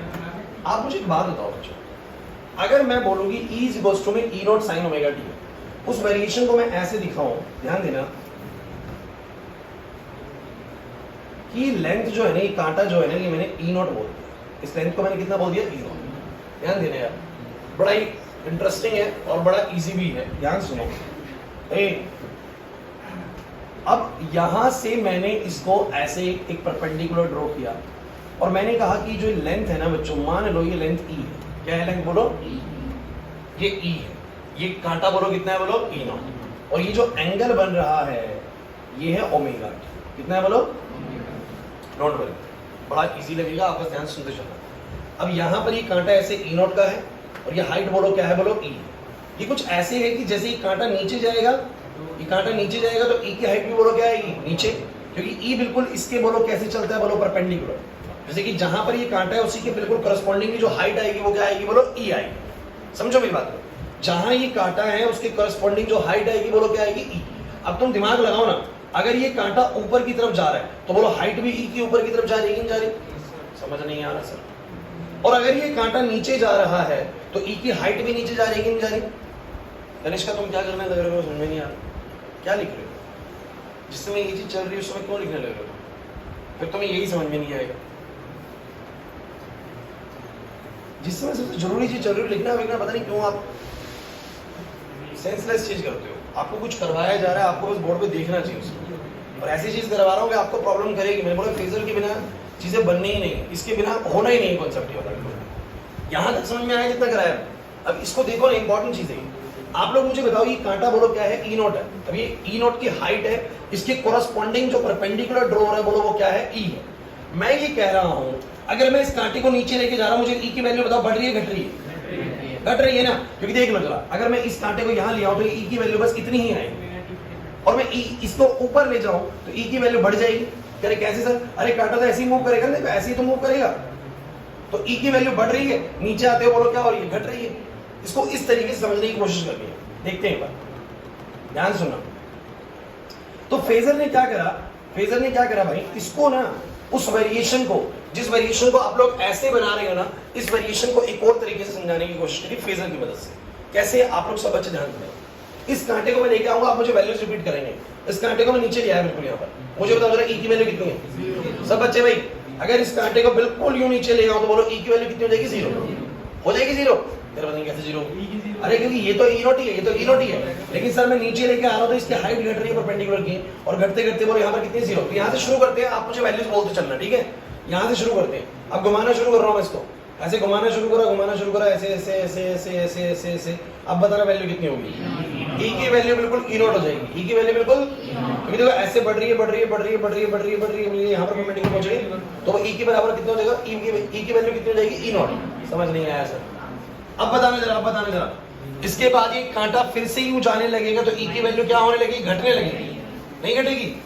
तो ई की वैल्यू ऐसे फिर से घटने लगेगी। बोलो घटते घटते घटते घटते घटते वापस कितनी हो जाएगी? 0। 0 से कितनी हुई? ई नॉट। ई नॉट से वापस कितनी हुई? 0। चलो दोबारा बताना।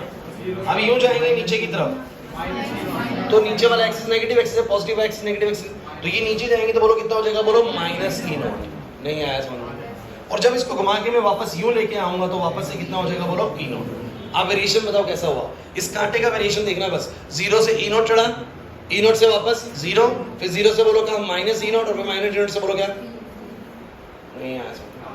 0 से ई नॉट, ई नॉट से 0, 0 से minus E not, minus E not से वापस कितना बोलो? 0। ये भी वेरिएशन वही है, वो भी वेरिएशन वही है।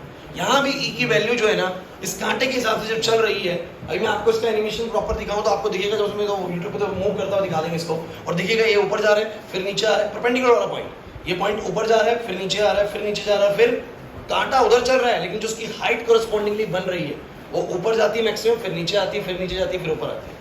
और इसको ज्यादा ऐसा नहीं है कि तुम लोग सोचो कि ये चीज कुछ अजीब सी है, इसके पीछे बहुत सिंपल सी मैथमेटिक्स लगी हुई है। आप लोग ध्यान से देखें तो पता लग जाएगा, 2 मिनट में आ जाएगा समझ में। ये वाला पॉइंट टाइम 0 है, ये वाला पॉइंट बोलो कौन सा है? t/4। ये वाला पॉइंट बोलो कौन सा है? t/2। ध्यान देंगे यार, कोई दिक्कत नहीं है, सब बस बोर्ड पे लिखते चलिए। ये वाला कौन सा है बोलो? 3t/4। और ये वाला बोलो कौन सा टाइम है? Capital T. ध्यान देना, कैपिटल टी। कोई दिक्कत नहीं है, रेस्ट में ज्यादा टाइम लग जाए हमारे, कोई दिक्कत नहीं है, चाहे एक ही करें लेकिन अच्छे से करना है वो चीज। तो टाइम 0, t/4, t/2, 3t/4, और बोलो कौन सा? t। पूरा एक चक्कर लग गया। अब जरा तुम मुझे फटाफट से बताते चलना, अगर मैं इस अगर मैं इस कांटे की जो लेंथ है वो उसको क्या मान लूं बच्चों? ई नॉट मान लूं। क्या मान लूं बोलो? और इसके कोरस्पॉन्डिंग जो हाइट है मैं उसको क्या मान लूं? ई। और by it is taken as a omega t. अरे ओमेगा टी थीटा ही होता है। थीटा ही बोलो क्या होता है बोलो? आप लोगों को लगेगा बट ये थीटा ही तो है, और थीटा ही बोलो क्या है? क्यों भाई? क्योंकि कितना एंगल कोई घूमेगा वो डिपेंड करता है उसकी एंगुलर वेलोसिटी पे। किससे बोलो? एंगुलर वेलोसिटी होती है एंगल कवर्ड इन 1 सेकंड। तो बोलो टी सेकंड पे कितना कवर होगा बोलो? ओमेगा टी, क्योंकि ओमेगा बताता है एंगल कवर्ड इन 1 सेकंड। तो 2 सेकंड पे कितना? 2 ओमेगा, 3 सेकंड पे कितना? 3 ओमेगा, तो टी सेकंड पे कितना बोलो? T omega. सिंपल सी बात। तो कोई ज्यादा टेंशन की बात नहीं, बस बोर्ड में सुनते चलो। मैंने एक वेरिएशन इस तरह का बनाया कि ये हाइट ई नोट, ये वाला जो कांटा है वो ई नोट का है, मतलब मैक्सिमम कांटा ई नोट का है, इसके कोरस्पॉन्डिंग जो हाइट है बोलो क्या है? वो ई है। और ये जो एंगल कवर हो रहा है इसको बोलो मैंने थीटा, या फिर बोलो मैंने omega t. Why this theta is said to be omega t? भाई कोई कितना एंगल कवर करेगा बताओ जरा? जितना उसकी एंगुलर वेलोसिटी है इनटू में बोलो क्या? टाइम। तो ये एंगुलर वेलोसिटी हो जाती है एंगल कवर्ड इन 1 सेकंड, तो टी सेकंड में कितना कवर होगा बोलो? Omega t. नहीं आया समझ में? अब तुम मुझे बस एक छोटी सी बात सोच के बताओ, अगर मैं यहाँ पर एक मैथमेटिक्स लगाऊं बेसिक सी, तो अगर ये थीटा है तो कोरस्पॉन्डिंगली वो वाला एंगल भी कितना है? ध्यान देना भाई, इधर ये पर परपेंडिकुलर है। अगर ये थीटा है तो ऑल्टरनेट से वो भी कितना है बोलो? और अगर वो थीटा है तो एक बार सब बच्चे उस ट्रायंगल में ध्यान से देखना, मैं बनाना नहीं चाह रहा हूँ, बस देख लो इसको। ये थीटा है तो वो वाला एंगल भी बोलो कितना होगा? थीटा। उस थीटा के हिसाब से ये परपेंडिकुलर है। अरे यार उस थीटा के हिसाब से ये परपेंडिकुलर है। ये बोलो क्या है, हाइपोटेनस है। परपेंडिकुलर और हाइपोटेनस को कौन रिलेट करता है, साइन। तो अगर मैं इक्वेशन बनाऊं कि अगर ये थीटा है तो बोलूंगा साइन थीटा बराबर कितना आएगा, बोलो परपेंडिकुलर अपॉन में बोलो क्या, हाइपोटेनस। ई बराबर कितना आ गया, बोलो ई नॉट साइन थीटा, या फिर बोलो ई नॉट। एक्चुअली में बच्चों अगर आप इसका मैथमेटिकल रिलेशन बनाएंगे भी ना तो वही रिलेशन आएगा जो हमने वहां पर पढ़ा होगा। तो इसका वेरिएशन भी बिल्कुल वही होगा जैसा वेरिएशन वहां पर होगा। समझने की कोशिश करें। और अगर इस कांटे को ध्यान से देखो, आप देखते चलना, अब इजी हो जाएगा आपके लिए। मैंने ये बात जो आपको बताई है मैथमेटिकली बताई, लेकिन इसको मैं कह रहा हूँ लॉजिकली समझ जाओ बस। ये जो कांटा यहाँ पर है ना, अगर बिल्कुल जीरो समय पर देखो, इस कांटे को नीचे लेके आओ सब बच्चे, कांटे को नीचे लेके आओ तो मुझे बताओ जरा ई की हाइट भी नीचे आएगी नहीं आएगी? इसको ऐसे समझो ना बच्चों, अगर ये कांटा यहाँ पर हो तो इसकी हाइट कितनी आएगी, ई की, बोलो ई की हाइट इतनी आएगी। जितना कांटा ऊपर जाएगा ई की हाइट भी क्या जाएगी। देखो ना कांटा यहाँ पर अगर आ गया तो हाइट भी यहाँ पर आ गई, और थोड़ी देर बाद कांटा और हाइट बिल्कुल बराबर हो जाएंगे। बोला है कि नहीं? तो तुम मुझे बस इतना बताओ, समय जीरो पर ई की वैल्यू कितनी होगी? समय जीरो पर मेरा कांटा कहाँ पर होगा भाई वाला, बताओ सब बच्चे, यहाँ पर। तो समय जीरो पर ई की वैल्यू बोलते चलेंगे, बोलो कितनी, जीरो। समय जीरो पर ई की value omega TV, omega TV ऐसा वहां भी होता है। समय टी टाइम जीरो पर, टाइम जीरो पर ओमेगा टी बोलो कितना, जीरो, और ई की वैल्यू भी कितनी, जीरो। वैसा ही होता है कि नहीं होता वहां पर? चलो इस कांटे को उठाओ ऊपर की तरफ, उठाओ, ऐसे करके उठाया उठाया, बोलो ई की वैल्यू बढ़ रही है कि नहीं बढ़ रही? बढ़ रही है सर, ई बढ़ रहा है, बढ़ रहा है। ई नोट उतना ही है भाई, ई बढ़ रहा है, ई बढ़ रहा है, बढ़ रहा है, बढ़ रहा है, बढ़ रहा है, बढ़ते बढ़ते बढ़ते कितना हो गया बोलो, ई नोट। कितना हो गया बोलो? कब हुआ जरा बताओगे? t/4 समय पर। और ऐसे में जो ये एंगल है फेस कितना हो गया, पाई बाय। कितना हो गया बोलो? क्या तुमने वहां पर ये नहीं पढ़ा कि यहाँ पर t/4 समय पर फेस कितना हो जाता है, पाई बाय, और पाई बाय 2 पर ये वैल्यू कितना मिलता है मुझे, बोलो ई नॉट। समझ नहीं आया? अब बताना जरा फटाफट से वैल्यू कैसे बढ़ी, दोबारा बोलो भाई, दोबारा बोलो। 0 से t/4 समय में वैल्यू बढ़ के बोलो कितनी होगी, ई नॉट। फिर ऐसे घटी तो बोलो कितना हो गया वापस से 0। पूरे t/2 समय में 0, देखो उधर भी देख लो 0 ही होता है सर। फिर बताओ 3t/4 समय में वापस कितनी हो जाएगी, माइनस ई नॉट। और फिर ऐसे करते करते करते वापस से, तो पूरी एक साइकिल में ई की वैल्यू 0 से ई नॉट हुई, ई नॉट से वापस 0 हुई, 0 से वापस माइनस ई नॉट हुई, और माइनस ई नॉट से वापस 0 हुई। नहीं आया, पक्की बात है। यही होते हैं फेजर्स। फेजर्स में हम लोगों ने इसको ऐसा बना दिया। अब सब बच्चे ध्यान सुनना, मैं करंट का फेजर कैसे बनाने वाला हूँ, अब बस खत्म हो गया। आपका करंट का फेजर कैसे बनेगा, करंट भी तो ऐसे वेरी कर रहा है सचिन यहाँ पर। तो करंट के लिए मैंने क्या करा, बस करंट के लिए मैंने छोटा कांटा बनाया। बताओ जरा कांटा छोटा क्यों बनाया करंट के लिए? भाई मैंने वोल्टेज का कांटा थोड़ा बड़ा बना रखा है, इसको मैंने ई नोट लिखा है।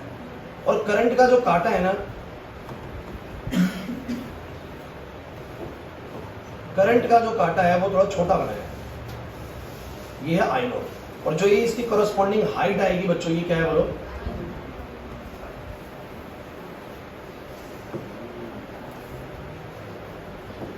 ये जो इसके कॉरेस्पॉन्डिंग हाइट आ रही है वो ई है, और इस करंट के कॉरेस्पॉन्डिंग जो हाइट आ रही है वो क्या है, आई है। मैं कह रहा हूं कि मोटे मोटे तौर पे समझ जाओ ना तो भी बात बन जाएगी। अब ध्यान से देखो कि ये मान लो कि मेरा ई नोट है, इससे छोटा पेन नहीं है मेरे पास, चलो ये मैंने कर लिया। चलो ये मेरे पास बोलो क्या है, ई नोट। ये मेरे पास बोलो क्या है सब बच्चे, ई नोट। और ये ब्लू वाला बोलो क्या है, आई नोट। दोनों के दोनों ने ऐसे रखे हुए, ऐसे मत रखो इसको सब बच्चे, बोर्ड पे देखो, बोर्ड पे देखो, ऐसे रखो। ठीक है, अब शुरू करते टाइम 0 से। मुझे बताओ आई की वैल्यू कितनी, 0, ई की वैल्यू कितनी, 0। नहीं आ रहा समझे कैसे, बताइए कैसे करें सर? अरे आई नोट की कॉरेस्पॉन्डिंग आई की वैल्यू आएगी, ई नोट की कॉरेस्पॉन्डिंग ई की वैल्यू आएगी। अगर दोनों यहाँ पर है टाइम 0 पर, मुझे बताओ जरा ईएमएफ की वैल्यू कितनी, 0, और आई की वैल्यू भी कितनी बोलो, 0। चलो यूं उठाना शुरू करता हूं, दोनों को साथ साथ चला रहा हूं। बताओ क्या हो रहा है, क्या हो रहा है? ऐसे उठेगा तो बोलो ई भी बढ़ेगा और आई भी बढ़ेगा, और जैसे ई हो जाएगा ई नॉट, आई हो जाएगा। देखो ना दोनों साथ में चल रहे हैं, तो ई अपना ई नॉट पकड़ेगा और आई अपना बोलो क्या, आई नॉट। फिर दोबारा से जब ये ऐसे चलेगा तो फिर ई जो है वो ई नॉट से घट के 0 होगा, और आई जो है वो आई नॉट से घट के 0 होगा। देखो ना साथ साथ चल रहे, दोनों साथ साथ मैक्सिमम है, दोनों साथ साथ 0। समझ नहीं आया, नहीं आया ना ऐसे समझ में? ये आपका वेव डायग्राम है, ये आपका फेजर डायग्राम है। वेव डायग्राम भी वही बताना चाह रहा है कि शुरुआत में दोनों साथ में बढ़े, साथ में घटे। ये भी बताना चाह रहा है साथ में ही मैक्सिमम होंगे और साथ में ही वापस क्या होंगे, 0 होंगे, क्योंकि दोनों कांटा साथ साथ चल रहा है। बस बात इतनी सी है कि इसका छोटा इसका बड़ा हाइट क्यों भाई, क्योंकि उसकी वैल्यू ई नॉट की ज्यादा होती है और आई नॉट की वैल्यू थोड़ी सी बोलो क्या होती है, कम। तो जो आई की वैल्यू मैक्सिमम जाएगी वो आई नॉट छोटा वैल्यू होगा, और ई की वैल्यू जो ई नॉट जाएगी वो थोड़ी सी बड़ी वैल्यू होगी। That is called phasor diagram. समझ नहीं आया, सचिन नहीं आया, बोरिंग हो गया बोल, और ही नहीं, देखो सारी बातें बताने में बच्चों को इतना कॉम्प्लिकेशन में जाना पड़ेगा। अगर ऊपर से बात करनी है तो फिर तो ऊपर से तो कोई भी कर लेगा कि 2 एरो बनाए, ऐसे वेरिएशन हो रहा है बस। चलिए अपन तो मुझे तुम सब बच्चे बताओ भाई। हाँ भाई क्लास देखो, हमने कौन सा सर्किट करा है बोलो सब बच्चे। हमने अभी कौन सा सर्किट करा है बोलो, एसी इन प्योरली रेजिस्टिव सर्किट। और क्या सीखने को मिला रेजिस्टिव सर्किट में सब बच्चे? सब बच्चे एक क्लास प्लीज। सबसे पहले बोलो हमने क्या बनाया, बातें नहीं यार। सबसे पहले क्या बनाया बोलो, सर्किट डायग्राम। सर्किट डायग्राम क्या कहते हैं, एक रेजिस्टर लगाओ, एक एसी सप्लाई लगाओ, हो गया भाई। ईएमएफ इक्वेशन बोलो क्या है, E is equals to E naught। मैंने जब करंट इक्वेशन बनाई तो वो भी मिली मुझे I is equals to में I naught। और कैसे बनाई वो देख लो, बड़ा सिंपल सा प्रोसीजर था। E को लिखा IR, R नीचे आया। I मैक्सिमम तब होगा जब sin ओमेगा t 1 होगा, यानी I की maximum value E naught by R है। सो मैंने बोला I is equals to I naught sin omega t। दोनों की इक्वेशन को देख के पता लगा कि दोनों साथ में चलेंगे। जब इसका ओमेगा t 0 तो इसका भी 0 होगा, उसका पाई बाय 2 तो इसका भी पाई बाय 2 होगा। मतलब जब दोनों 0 होंगे तो 0 होंगे, दोनों मैक्सिमम होंगे साथ में। अरे नहीं है बात समझे, मतलब दोनों के बीच में कोई फेज डिफरेंस है तो फेज डिफरेंस पढ़ लिया। उसके बाद अपोजिशन पता लगा सर्किट का, बोलो क्या है R। वेव डायग्राम समझ में आया कि दोनों साथ में मैक्सिमम होंगे, दोनों साथ में 0 होंगे, दोनों साथ में अपोजिट में करंट बनाना शुरू करेंगे। बोला है कि नहीं, क्योंकि यहाँ पर सब कुछ साथ साथ चलता है, इसीलिए बोलते सेम फेज में। नहीं है बात समझे। और जब मैंने फेजर को समझा तो फेजर की आपको ने देखो, अगर फेजर ज्यादा मुश्किल लगे तो बस इतना समझ जाओ कि जैसे ये कांटे उठते हैं वैसे वैसे इनकी कोरस्पॉन्डिंगली ये वाली हाइट जो होती है ना, इसकी बात हो रही है, ये भी वैरी करेगी नहीं करेगी। और यहाँ पर करंट और वोल्टेज के अगर कांटा साथ में है तो साथ में ही ये 0 हुआ करेंगे, साथ में ही बोलो ये क्या हुआ करेंगे, नहीं आया समझ। और आप बनाओगे ना इक्वेशन, अगर आप इक्वेशन बनाओगे तो E बराबर में E not sin omega t बनेगी, और इसके ट्रायंगल से बनाओगे तो I बराबर में क्या बनेगी, I नॉट sin ओमेगा। बिल्कुल सेम आएगा। क्लियर हुआ या नहीं? 2 मिनट 3 मिनट तसल्ली से टाइम लो और बोर्ड पे जो चीज लिखी हुई है उसको देख लो, तसल्ली से टाइम लो, कोई दिक्कत नहीं, कोई जल्दी नहीं। देखो एक बार तसल्ली से।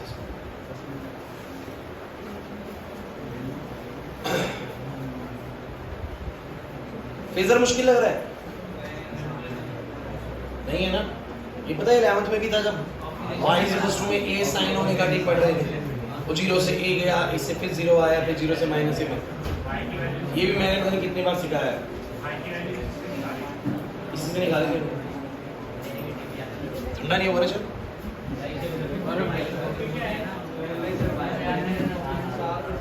अरे बोलो भाई, अनुराग नहीं है,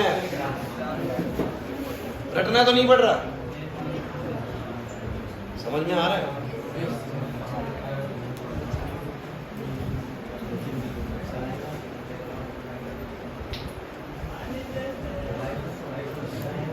बोलो भाई। मैंने आराम करने के लिए समय नहीं दिया, इसको देखने के लिए समय दिया।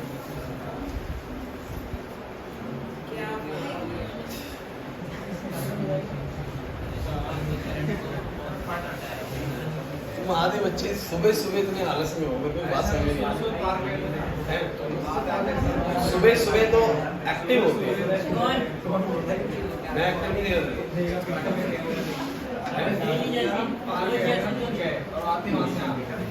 कहीं से भी पता है प्रॉब्लम क्या है तुम लोगों की प्रॉब्लम है, तुम रात को सोते ही 12-1 बजे 2 बजे। कैसे तो जल्दी बता रहे हम तो 3 बजे सोते हैं। आप लोगों की सब दिक्कत ये है कि आप लोग अपना रूटीन ही इतना ज़्यादा बिगाड़ के बैठे हो ना। सुबह अगर 8 साढ़े 8 क्लास है, तुम्हें 7 साढ़े 7 उठना पड़ेगा, तो तुम सोओगे 12-1 बजे, तो फिर प्रॉब्लम नहीं, वो एक्टिवनेस नहीं आएगी। ये तभी अच्छा वर्क करता है जब शरीर साथ देगा। अब शरीर साथ नहीं दे रहा तो ये क्या काम करेगा, कुछ भी नहीं करेगा।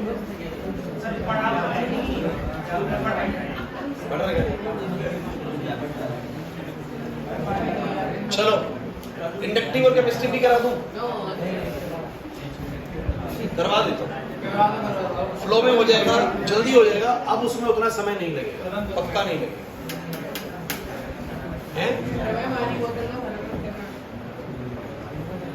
AC in purely inductive circuit। बच्चों प्लीज, अब आप लोगों को इसकी ज्यादा बेहतर अंडरस्टैंडिंग बनेगी अगर तुम लोगों ने पिछले में थोड़ा सा काम अच्छा करा। ज्यादा बेहतर अंडरस्टैंडिंग आएगी, मैं बता रहा हूँ। अगर तुमने पिछला ठीक ठाक समझ में आ गया ना, मतलब पूरा 100% नहीं कह रहा हूँ मैं, 50-60% भी समझ में आया, तो तुम देखना कि तुम्हें इसमें पिछला भी क्लियर हो जाएगा। अब आ जाओ, अब सर्किट कैसा है? ओए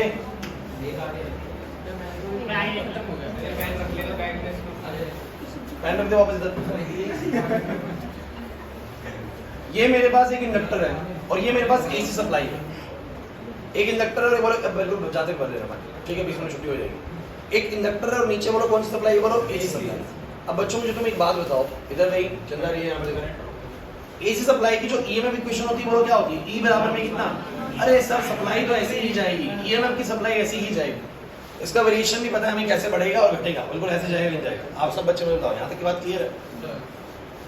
अब तुम एक बात बताओ, ईएमएफ इक्वेशन तो ये है, करंट इक्वेशन सोचने की, करंट इक्वेशन क्या बनेगी? और आप जानते हो कि इंडक्टर कॉइल किसको रोकने की कोशिश करेगी? करंट। जब करंट इसमें सेट होने की कोशिश करेगा तो आपको पता है शुरू में वो इलेक्ट्रोमैग्नेटिक इंडक्शन की वजह से ये कॉइल उसको करंट को सेट होने से बोलो क्या करेगी? रोकेगी। अरे ईएमआई इसलिए तो पढ़ के आए हम ताकि आप ये वाली बात एकदम कैच कर जाओ। समझ में आ रही बात? तो E बराबर बोलो कितना होता है? E naught sine omega T. अब करंट की बनाते हैं इक्वेशन। आप कैसे बनाएंगे करंट की इक्वेशन? ध्यान देना मुझे। सर्किट डायग्राम हो गया, ईएमएफ इक्वेशन, दो चीज तो हो चुकी है। अब आ जाओ E यहाँ पर कैसे होता है? जैसे कि वहां पर V IR होता है, फोकस करेंगे यार, आएगा समझ में।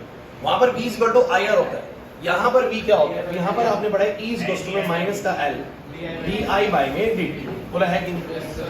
पढ़ा है आप लोगों ने? तुम मुझे बताओ जरा, अगर मैं E को रखूं माइनस मतलब मैग्नीट्यूड वाइज रखूं बस, तो बोलो कितना आएगा? L di/dt बराबर में कितना? ध्यान से देखते चलना, di कितना आएगा बोलो जरा? E नॉट बाय में L sign omega T dt, क्योंकि मुझे निकालना है I। अब di यहाँ पर है, dt वहां पर है, कितना समझदारी दिखाई कि इंटीग्रेट करना पड़ेगा क्योंकि di है, तो बोलेंगे इंटीग्रेट बोथ साइड। क्या बोलेंगे? अगर इंटीग्रेट करोगे तो di का इंटीग्रेशन बोलो क्या होगा? I, और यहाँ पर इंटीग्रेशन हो जाएगा E नॉट बाय में L। कुछ समझ में नहीं आ रहा सर? अब जरा फटाफट से बताना शुरू करो। जो चीजें कांस्टेंट होती है बाहर आती है, E नॉट बाय L बाहर आ जाएगा, साइन ओमेगा टी का इंटीग्रेशन। मैथमेटिक्स वाले बच्चे भाई, साइन ओमेगा टी का इंटीग्रेशन होगा। जिन बच्चों को भाई मैथ से नहीं है, जहाँ टेंशन ना ले, आप लोगों को फ्री याद करना पड़ेगा कुछ। तो साइन ओमेगा टी का होता है माइनस का कॉस ओमेगा टी, वो माइनस में यहाँ होगा पर डिवाइड बाय ओमेगा। नहीं आया समझ? सोच लो। जिन बच्चों को नहीं पता है भाई, आप लोग याद करेंगे साइन ओमेगा टी का इंटीग्रेशन हुआ माइनस कॉस ओमेगा टी, और ओमेगा टी का जो ओमेगा है वो नीचे आ गया। ये स्टेप आपको याद ही करना पड़ेगा जिन बच्चों को इंटीग्रेशन बेहतर नहीं आता। आ जाओ ऊपर, बोलो आई कितना आएगा? आई कितना आएगा बोलो? माइनस का E नॉट बाय में ओमेगा L, और यहाँ बोलो क्या आया? अब प्रॉब्लम ये इक्वेशन मुझे पसंद नहीं आ रही ज्यादा, क्योंकि आपका वो जो वेरिएशन है वो साइन में है और ये वेरिएशन बोलो किसमें? कॉस में। मैं चाहता हूँ कि दोनों के वेरिएशन साइन में रहे, क्योंकि एक बार मैं आपको साइन की सारी वैल्यू सिखा चुका हूँ।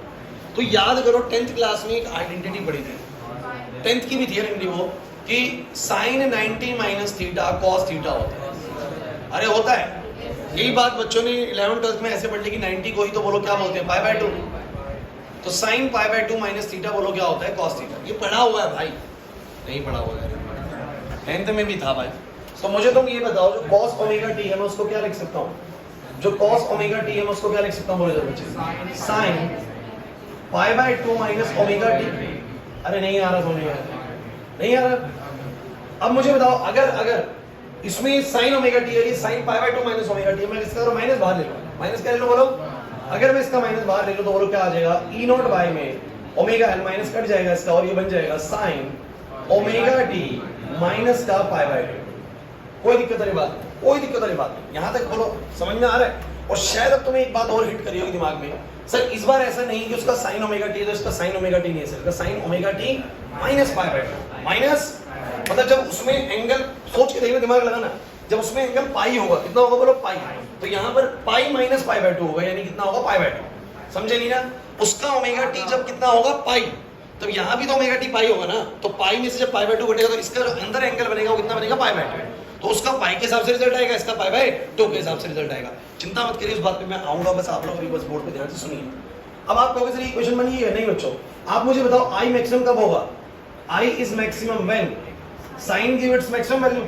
अरे भाई आई मैक्सिमम कब होगा? जब ये साइन अपनी कैसी वैल्यू देगा? मैक्सिमम। और मुझे बताओ साइन की मैक्सिमम वैल्यू कितनी होती है? तो जब ये पूरी वैल्यू किसके बराबर होगी? 1 के, तो मैं बोलूंगा कि मेरा आई बोलो क्या हो जाएगा? मैक्सिमम। तो मैंने कहा जब ये 1 होगा तो मैक्सिमम वैल्यू कितनी आएगी? बोलो E नॉट बाय में क्या? ये मेरा I नॉट है, ध्यान रखना। तो ये मैक्सिमम वैल्यू तो बोलो इक्वेशन क्या बन जाएगी? सब बच्चे, इक्वेशन बिकम्स बोलो आई बराबर कितना?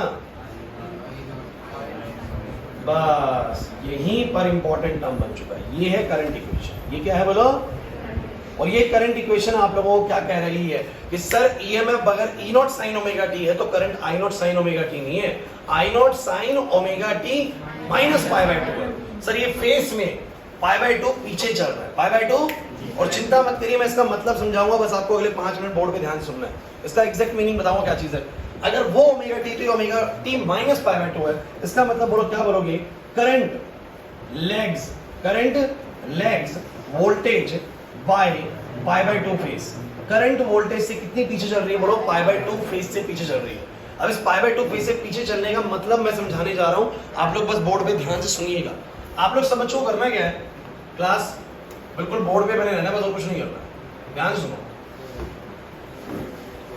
आ जाओ मेरे पास, ये बताओ अगर मैं ईएमएफ इक्वेशन का ग्राफ बनाऊं तो कैसा बनेगा? वेव डायग्राम बोलो कैसा बनेगा? सर जानते हैं ऐसा बनेगा, ध्यान से सुनना। मैक्सिमम कितना होता है बोलो?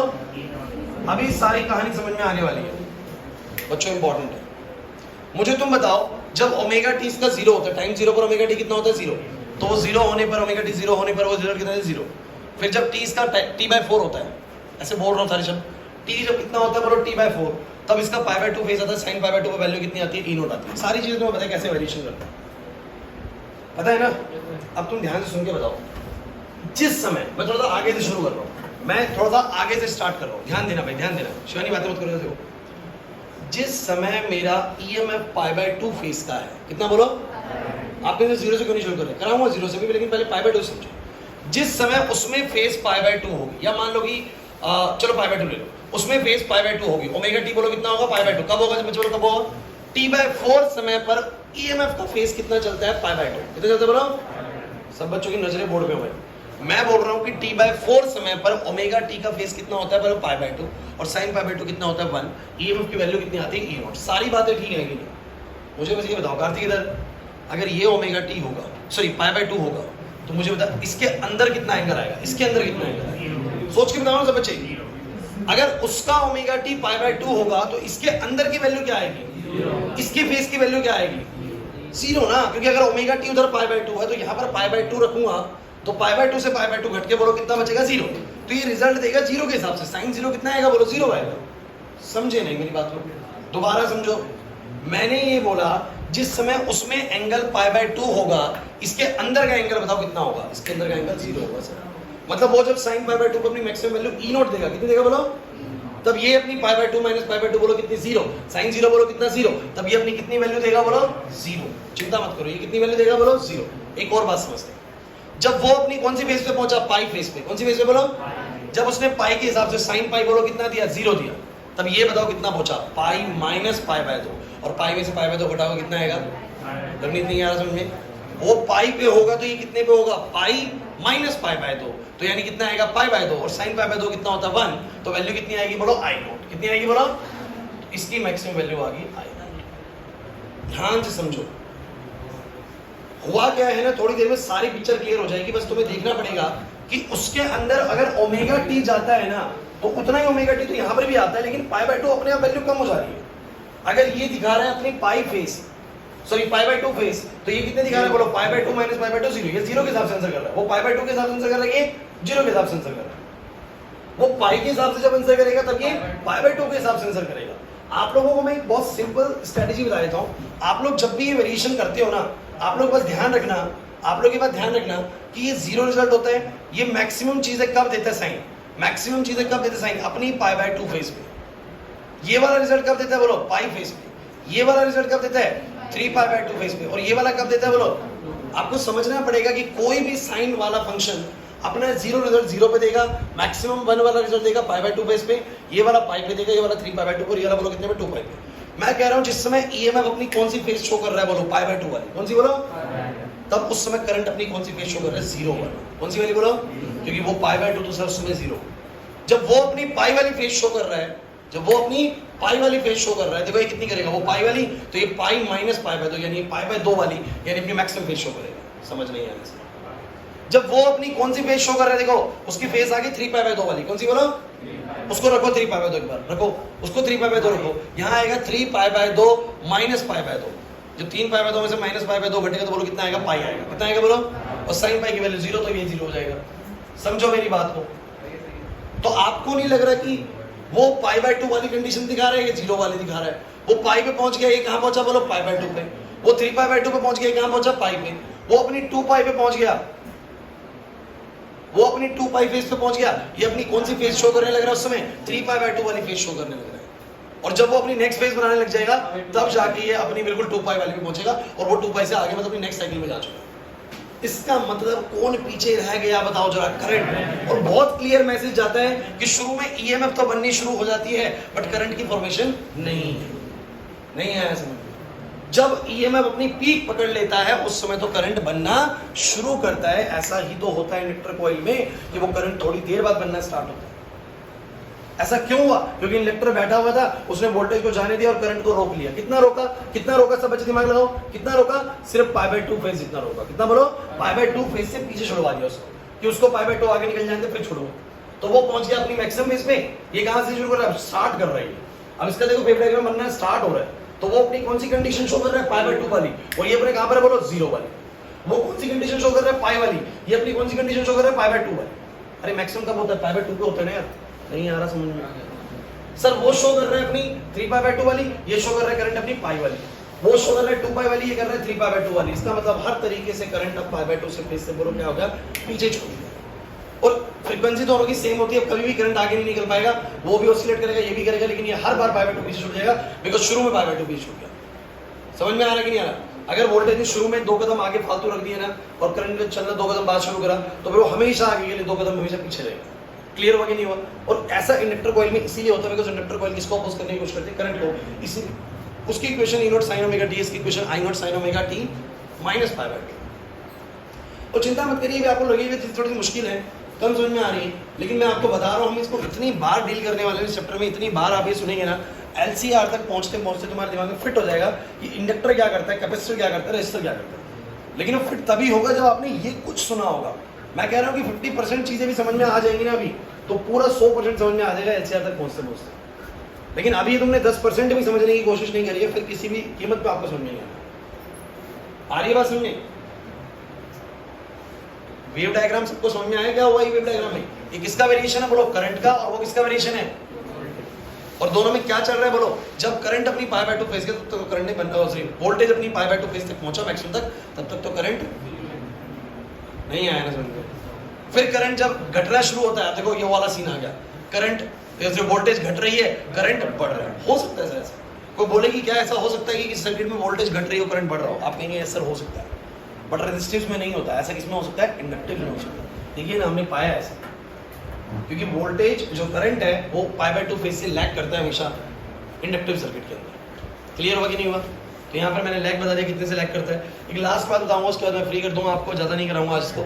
और नेक्स्ट क्लास के अंदर एक बार हम थोड़ा सा फास्ट स्टार्टिंग में चलेंगे और दोबारा से मैं आपको रेजिस्टिव इंडक्टिव समझाने के बाद कैपेसिटिव कराऊंगा। समझ में आ रहा है, मतलब हम रिपीट करेंगे इस चीज़ को थोड़ा सा फास्ट, उसमें चाहे हमारे को शुरू में मतलब 20-25 मिनट लग जाए इस काम में, लेकिन हम उन दोनों को अच्छे से दोबारा से करेंगे। देन हम किस पे आएंगे बोलो, कैपेसिटिव सर्किट। तो मुझे बस फेजर बताना है इसका, थोड़ा सा फेजर में 2 मिनट लगेंगे बस।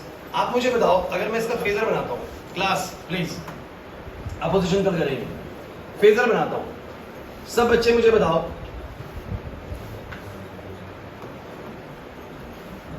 ये कांटा E नोट का है और ये हाइट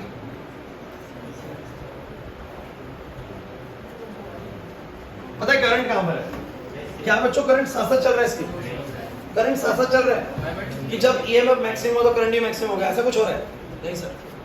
करंट इससे पाई बाय 2 पीछे, इससे पाई बाय 2 पीछे मतलब बिल्कुल पाई बाय 2 ऐसे बना लो, हो गया पाई बाय 2। अरे देखो ना ऐसे करके 90 डिग्री पाई बाय 2 पीछे चला दो, ये हो गया I नॉट। क्या हो गया बोलो, और ये हाइट बोलो कितनी होगी, आपको अगर समझ नहीं आया अभी आ जाएगा समझ में, बस ध्यान से देखो। बस ये E नॉट है, ये I नॉट है, ये I नॉट है, इसको ऐसे समझो ही मत।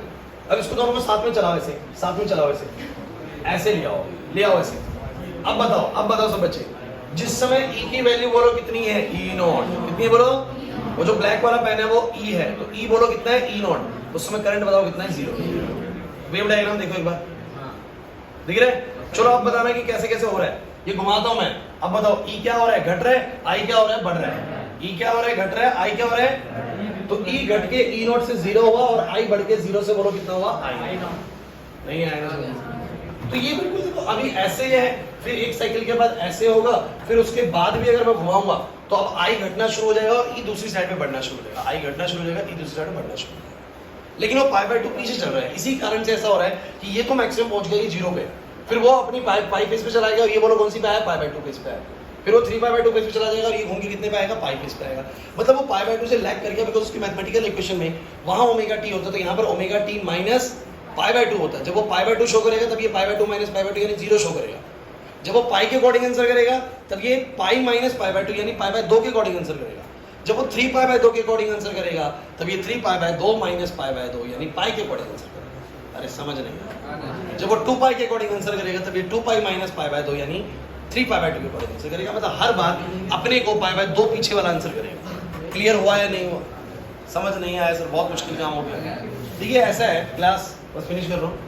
आपको मैं अभी इसमें और ज्यादा ऐड नहीं करूँगा कुछ भी, बस आप लोगों को इतना सीख के जाना है। देखो मेन हमारा पहली क्लास में ना इन चीजों का ना और ग्रेड करना होता है कि एल आर और ये सी जो है ना बेसिकली, अरे एल आर और जो सी है ना ये बेसिकली किस तरह की चीजें करते हैं, उसके बाद इनके ऊपर हम डील कर लेंगे अभी नेक्स्ट क्लास में। आप लोगों को बस इतना समझना है कि जब ये तीनों सर्किट में मौजूद होते हैं, कोई भी सर्किट में मौजूद होता है, आर दोनों को रोकता है। क्लास जब दोनों को रोकता है तो कोई भी फेस में आगे पीछे नहीं होगा। इंडक्टर क्या करता है, करंट को रोकता है, वोल्टेज को जाने देता है, इसलिए करंट इस फेस में बोलो कहाँ छोड़ जाती है, पीछे। अभी पढ़ा भी पीछे छोड़ दिया। ये किसको रोकेगा, बोलो वोल्टेज को रोकेगा और करंट को जाने देगा। तो यहाँ पर वोल्टेज पीछे छूटेगी और करंट आगे निकलेगा। आपको सर ये बहुत मुश्किल होने वाला है, मुश्किल कुछ नहीं होने वाला, बस आप लोगों को जो बताया जा रहा है ना वो मोटे मोटे तौर पे अगर समझ में आ रहा है तो नेक्स्ट क्लास में मैं आपको दोबारा से रेजिस्टिव सर्किट समझाने वाला हूँ, इंडक्टिव सर्किट समझाने वाला हूँ दोबारा से, और फिर मैं कौन सा सर्किट कराऊंगा, बोलो कैपेसिटिव। इसलिए आपको एक बात ध्यान रखनी है कि छुट्टी बिल्कुल नहीं करनी, किसी भी कीमत पर छुट्टी नहीं करनी। आप छुट्टी करेंगे अपना चैप्टर खराब करोगे पूरा पूरा।